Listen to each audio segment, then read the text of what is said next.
Ya, pemirsa rahasia sholat bersama Habib ya, Habib Nabil di Butiran Ilmu kali ini memang agak berbeda. Kita membahas mengenai rahasia sholat. Saya sebetulnya pemirsa ingin kemudian menggali lebih jauh apa saja yang kita dapatkan waktu kita menunaikan kewajiban. Maksudnya tambahan yang kita dapatkan, yang kita barangkali tidak mengerti atau barangkali tidak sadar begitu ya, dan hati kita. Nah, kalau asar kan di penghujung nih sebetulnya ya, sudah masuk sore. Baik. Bismillahirrahmanirrahim, yang terhormat Mbak Lula dan juga seluruh pemirsa TV One yang dimuliakan Allah. Tadi setelah zuhur kita kemudian lunch, fisik kita dikasih makan, lalu kemudian juga ruh kita dikasih makan. Sehingga selalu Islam itu seimbang, seperti dua sisi mata uang. Kita nggak bisa hanya dunia saja, kita nggak bisa akhirat saja. Makanya doanya Rabbana atina fid dunya hasanah wa fil akhirati hasanah. Dua-duanya kita minta kebaikan. Nah kemudian asar. Setelah kita sholat zuhur tadi, kita kemudian makan siang, lalu kemudian kita bekerja lagi. Ya.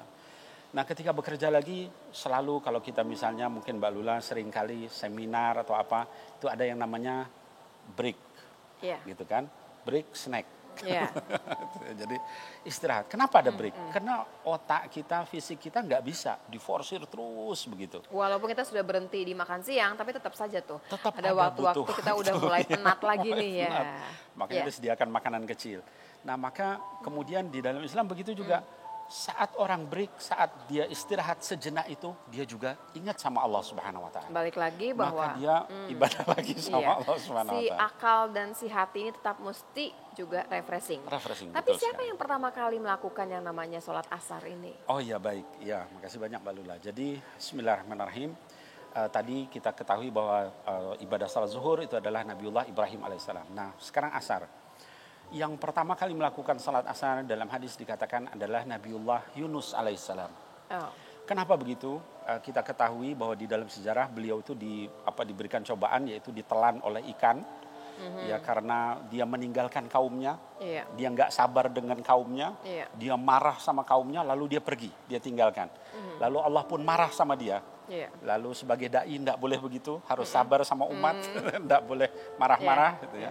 Maka kemudian akhirnya ditelan oleh ikan itu, lalu kemudian dia berdoa di dalam perut ikan itu, kemudian dikeluarkan. Dia dikeluarkan itu pada saat asar. Jadi ikan nun yang menelan beliau itu memuntahkan beliau, lalu kemudian dia keluar, dia melihat cahaya, terus dia bersyukur dari 4 kegelapan. 4 kegelapan. Yang pertama adalah kegelapan di dalam lautan itu, yang luar biasa gelapnya. Kemudian yang kedua adalah kegelapan dari perut ikan itu. Yang ketiga adalah kegelapan dari dosa dia sendiri. Karena ninggalin tadi ya. Ninggalin gitu. Sehingga akhirnya kemudian gak sabar dan sebagainya. Kemudian yang keempat adalah dia merasa banyak dosa kepada Allah Subhanahu Wa Taala dan dia ingin supaya setelah ini tidak ada lagi keburukan. Jadi dia sujud 4 kali, keluar lagi 4 rakaat. Maka kemudian dia lakukan 4 kali sujud, ya akhirnya kemudian itu dikenal sebagai salat asar. Dia membiasakan itu. Dan pada agama Nabi Muhammad SAW itu pun dijadikan salah satu di antara salat kita, yaitu salat asar.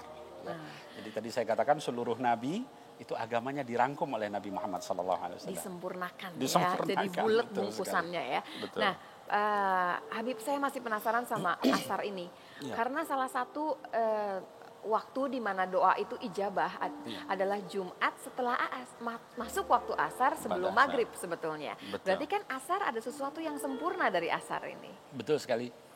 Ya Mbak Lula, betul sekali apa yang tadi disampaikan Mbak Lula, bahwa saya ingin sampaikan di sini, di antara sholat fardu yang paling tinggi derajatnya adalah subuh, isya, dan asar. Sampai waktu asar itu sampai disebutkan dalam Quran. Jadi keutamaan waktu asar itu tidak boleh ditinggal gitu oleh kita, ya, karena keutamaannya itu. Kalau subuh sudah jelas, sampai disebutkan dalam hadis, barang siapa yang meninggalkan sholat subuh itu seperti orang munafik. Begitupun juga sholat isya paling berat untuk orang munafik. Begitupun asar. Nah, saya ingin menyampaikan biasanya orang punya kecenderungan kalau sudah habis zuhur itu tidur, Mbak Lula, biasanya. Jadi si asar ini bisa kelewatan waktu di sana. Kalau misalnya dia nggak diinikan dengan waktu asar tadi beribadah kepada Allah, itu nanti bablas sampai maghrib. Nanti baik. kita akan dapatkan kalau kita membahas tentang bagaimana suhu udara, perubahan udara itu, orang yang terus tidur dari zuhur sampai maghrib itu tidak baik untuk dirinya. Untuk kesehatannya Untuk juga kesehatannya tidak baik. itu tidak baik. Maka kemudian dikasih sama Allah Subhanahu wa taala batas. Kamu boleh tidur siang, namanya qailulah kalau di dalam Islam, bahkan sunnah, dapat pahala, tapi asar kamu wajib bangun untuk ibadah dulu sama Allah, lalu kamu aktivitas lagi. Iya. Jangan Jadi sampai kita terus. mengerti nih, asar ini penting. AB barangkali dengar ya, B ya. Asar ini penting nih, DB, dari 5 itu ada 3 yang utama asar masuk di sana. Tapi karena sekali. pasti agak berat karena utama dengan sendirinya. Kalau Isya kita mengerti juga Dan nanti waktunya orang barangkali tidur itu. bablas semua. Kalau maghrib bagaimana? Ya, sejarahnya bagaimana? Kemudian juga kan waktunya agak pendek ya sebetulnya maghrib nih. Betul sekali. Baik Mbak Lula. Jadi maghrib ini yang pertama kali melakukan adalah Nabi Isa alaihissalam. Ya, Nabi Isa alaihissalam itu melakukan 3 kali sujud. Kenapa? Pertama dia menolak bahwa dirinya Tuhan. Yang kedua dia menolak bahwa ada Tuhan yang lain selain Allah, yaitu ada yang mengatakan Jibril itu adalah Tuhan, ya ada yang menyatakan Maryam atau Maria itu adalah Tuhan, itu dia tolak. Yang ketiga, sujud yang ketiga menyatakan Tuhan saya itu cuma satu, yaitu Allah Subhanahu wa taala. Maka itu 3 rakaat itu kemudian dilanggengkan sehingga sampai Nabi Muhammad SAW juga melakukan yang namanya salat maghrib. Nah tadi Mbak Lula katakan, lalu manfaatnya apa salat maghrib itu untuk kita? Mbak Lula, kalau kita melihat orang tua kita dulu, itu biasanya ngasih tahu, maghrib kamu jangan keluar. Iya, jangan Banyak keluar setan. rumah. Iya. Banyak setan. Nah jadi ternyata kalau kita melihat itu juga ada kaitan udara pada saat maghrib itu, yaitu warna kemerahan itu dengan terjadinya silang antara sinyal. Jadi makanya seringkali orang kesurupan, orang apa itu terjadi di waktu itu, maghrib itu. Karena disitulah, mohon maaf ya kalau di dalam ini tuh, alam supranatural itu masuk ke alam yang ada itu pada saat itu. Bersinggungan ya di waktu itu. Nah dari maghrib ke malam itu adalah kerajaan mereka biasanya. Ya, nah maka maghrib itu mulai mereka masuk, maka Allah pun memberikan ada malaikat yang menjaga di waktu maghrib itu. Nah maka kita disunahkan pada saat itu kita beribadah kepada Allah supaya kita nggak diganggu sama sinyal-sinyal yang nggak baik tadi itu. Baik. Itu diantaranya. Jadi ada juga penting loh maghrib sangat itu. penting. Bahkan nanti mungkin Mbak Lula bisa buktikan secara kesehatan, tapi yang jelas ada hadis yang menyatakan barang siapa yang tidur dari asar sampai lewat maghrib itu dia akan cenderung nanti kurang sehat ingatan. Iya. Nanti kita akan bahas ya itu mengenai kemudian bagaimana kesehatan akal kita bilang ya, mental nanti ya berhubungan juga dengan waktu tadi. Nah yang terakhir adalah Isya. Isya, baik. Isya siapa yang pertama kali melakukan kalau Isya? Iya baik. Nah jadi salat Isya itu yang pertama kali melakukan adalah Nabi Musa alaihissalam. Kapan dia melakukan? Yaitu pada saat dia diusir, waktu itu dia lari dari kejaran Fir'aun, lalu dia masuk ke negeri Madian. Di situ dia bertemu dengan 2 orang wanita yang dia bantu dengan ikhlas. Tidak ada keinginan apa-apa, ternyata wanita itu adalah anaknya dari Nabi Syuaib alaihissalam yang kemudian menjadi istrinya. Nah Nabi Musa melakukan 4 kali sujud pada waktu itu. Pertama dia merasakan selamat dari kejaran Fir'aun, kedua masuk ke negeri orang soleh, ketiga mendapatkan istri yang salehah, keempat juga mendapatkan mertua yang juga seorang nabi. Nah dengan itu beliau sujud 4 kali, lalu itu kemudian diabadikan, diteruskan sampai sekarang kita sholat Isya. Nah kalau cerita sholat Isya kan ini agak beratnya adalah nempel sama waktu tidur. Iya, jadi suka kelewatan. Betul. Nah sebetulnya apa sih yang kita dapatkan dari waktu sholat Isya? Baik, iya.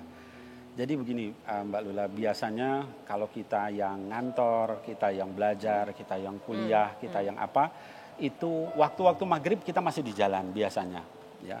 Nah rata-rata kumpulnya kita dengan keluarga, rata-rata kalau normal hidup rumah tangga kita adalah pada waktu Isya itu.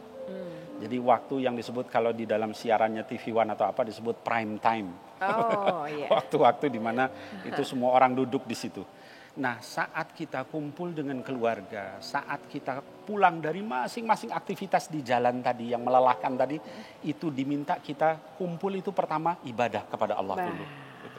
Setelah ibadah baru melakukan ini yang menarik lain. sekali nih Pak Ustadz ya, Pak Habib ya. Pada dasarnya gini Habib, kalau waktu kita dari semua waktu sholat yang lain kita diminta untuk mempercepat begitu dengar azan langsung. Betul. Tapi Isya kalau Anda tidak melakukannya bersama-sama di masjid, Betul. ya diminta diakhirkan, didekatkan dengan waktu kita tidur. Kenapa? Ada lagi rahasia di dalamnya. Sesaat lagi di Butiran Ilmu.